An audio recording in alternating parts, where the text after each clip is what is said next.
بسم اللہ الرحمن الرحیم۔ حضرت صلی اللہ علیہ وسلم ابھی تک پیدا نہیں ہوئے تھے کہ آپ صلی اللہ علیہ وسلم کے والد ماجد حضرت عبداللہ کو ان کے والد حضرت عبد المطلب نے حکم دیا کہ مدینہ طیبہ سے کھجوریں لے کر آئیں۔ حضرت عبداللہ آپ صلی اللہ علیہ وسلم کو حمل کی حالت میں ہی چھوڑ کر چلے گئے۔ اتفاقاً وہیں ان کی وفات ہو گئی اور والد کا سایہ آپ صلی اللہ علیہ وسلم کی پیدائش سے پہلے ہی سر سے اٹھ گیا۔ جب آپ صلی اللہ علیہ وسلم کی پیدائش ہوئی تو سب سے پہلے حضرت صلی اللہ علیہ وسلم کو آپ کی والدہ ماجدہ حضرت آمنہ نے دودھ پلایا اور اس کے چند دنوں کے بعد آپ کے چچا ابو لہب کی باندی سویبہ نے آپ کو دودھ پلایا۔ اس کے بعد یہ دولت حضرت حلیمہ سعدیہ کو نصیب ہوئی۔ شرفائے عرب کی ایک عام عادت تھی کہ بچوں کو دودھ پلانے کے لیے قرب و جوار کے دیہات میں بھیج دیا کرتے تھے، جس سے بچوں کی جسمانی صحت بھی اچھی ہو جاتی تھی اور وہ خالص عربی زبان بھی سیکھ جاتے تھے۔ اسی لیے گاؤں کی عورتیں اکثر شہروں میں شیر خوار بچوں کی تلاش میں آیا کرتی تھیں۔ حضرت حلیمہ سعدیہ کا بیان ہے کہ میں طائف سے بنی سعد کی عورتوں کے ہمراہ دودھ پینے والے بچوں کی تلاش میں مکہ کو چلی۔ اس سال قحط بھی تھا۔ میری گود میں ایک شیرخوار بچہ تھا، مگر فقر و فاقہ کی وجہ سے اتنا دودھ نہیں آتا تھا کہ اس کو کافی ہو۔ رات بھر وہ بھوک کی وجہ سے روتا رہتا تھا اور ہم اس کی وجہ سے بیٹھ کر رات گزارتے تھے۔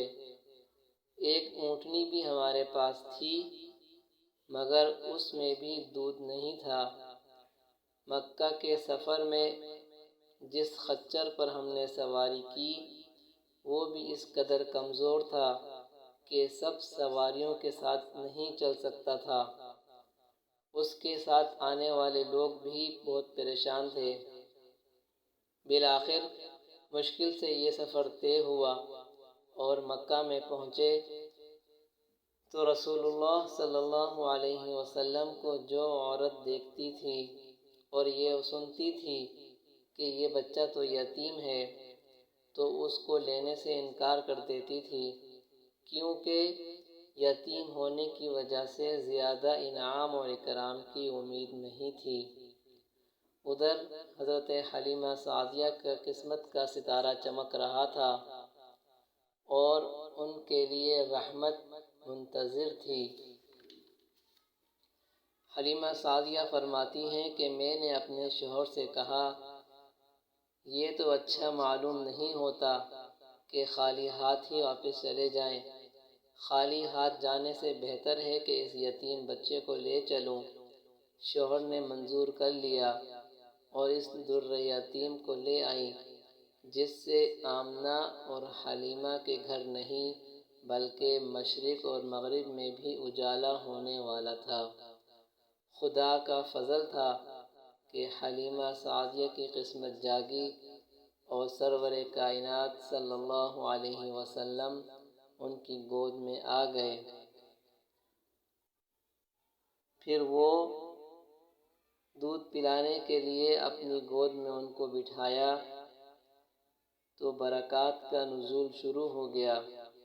اس قدر دودھ اترا کہ آپ صلی اللہ علیہ وسلم نے بھی پیا اور آپ کے رضاعی بھائی نے بھی خوب سیر ہو کر پیا اور آرام سے سو گئے۔ ادھر اونٹنی کو دیکھا تو اس کے تھنوں میں بھی بہت زیادہ دودھ اتر آیا۔ میرے شوہر نے اونٹنی کا دودھ نکالا اور ہم سب نے سیر ہو کر پیا اور رات بھر آرام سے گزاری کافی عرصے بعد یہ پہلی رات تھی کہ ہم اطمینان کے ساتھ نیند بھر کر سوئے۔ اب تو میرا شوہر بھی کہنے لگا کہ حلیمہ تم تو بڑا ہی مبارک بچہ لے کر آئی ہو۔ میں نے کہا مجھے بھی یہی امید ہے کہ یہ نہایت مبارک لڑکا ہے۔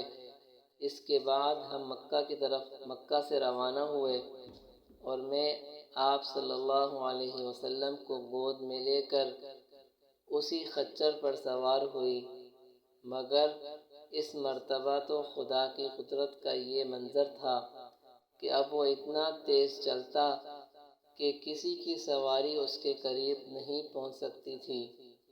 میرے ہمسفر عورتوں نے تعجب سے کہا کیا یہ وہی سواری ہے جس پر تم مکہ آئی تھیں؟ الغرض راستہ ختم ہوا، ہم گھر پہنچے، وہاں پر سخت قحط پڑا ہوا تھا اور تمام دودھ کے جانور دودھ سے خالی تھے، لیکن میرا گھر میں داخل ہونا تھا اور میری بکریوں کا دودھ سے بھرنا، اور اب روز میری بکریاں دودھ سے بھری آتی تھیں اور کسی کو ایک قطرہ بھی نہیں ملتا تھا۔ میری قوم کے لوگوں نے اپنے چرواہوں سے کہا کہ تم بھی اپنے جانور اسی جگہ چراؤ جہاں حلیمہ سعدیہ کی بکریاں چرتی ہیں، مگر وہاں تو چراگاہ اور جنگل کی خصوصیت نہیں تھی، بلکہ کسی اور ہی لعل کی خاطر یہ سب ہو رہا تھا۔ اس کو وہ لوگ کہاں سے لاتے؟ چنانچہ ایک ہی جگہ چرنے کے بعد ان کے جانور پھر بھی دودھ سے خالی تھے اور میری بکریاں دودھ سے بھری ہوئی واپس آتی تھیں۔ اسی طرح ہم برابر آپ صلی اللہ علیہ وسلم کی برکات کا مشاہدہ کرتے رہے، یہاں تک کہ 2 سال پورے ہو گئے اور میں نے حضرت حلیمہ سعدیہ فرماتی ہیں کہ آپ صلی اللہ علیہ وسلم کا دودھ چھڑوا دیا۔